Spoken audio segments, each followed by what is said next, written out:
तर आपण पाहतोय एकीकडे पेट्रोल आणि डिझेलच्या वाढत्या दरामुळे वाहतूक महागली आहे, तर दुसरीकडे इंधन दरवाढीमुळे भाज्यांच्या दरात प्रचंड वाढ झाली आहे।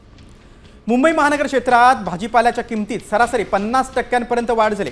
कडाक्याचं ऊन आणि घटलेला पुरवठा यामुळे सामान्यांचं बजेट आता कोलमडणार आहे।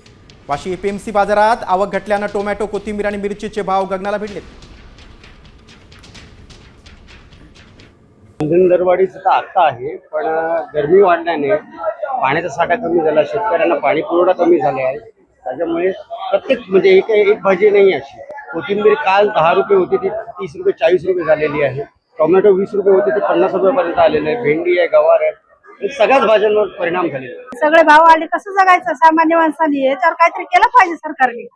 सगळं गॅस आम्हाला जिथं आपला धंद्याचा गॅस आहे तिथं आम्हाला जो 1500-1600 रुपयाला भेटायचा, 2100 भेटायचा, आता तो 3,500-4,000 हजाराचा चाललाय। कसं धंदा करायचा? आम्ही जगायचा कसा मोठा प्रश्न पडलाय।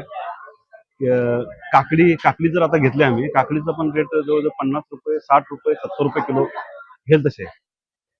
तर इतर भाज्या पण बघायला गेलं तुम्ही, शेंगा घ्या, कुठल्या पण भाज्या, आता मार्केटमध्ये आलोय मी, पण एकदम कडाडलेले भाव आहेत। भाजीपाल्यांचे दर कसे वाढलेत आपण पाहूया।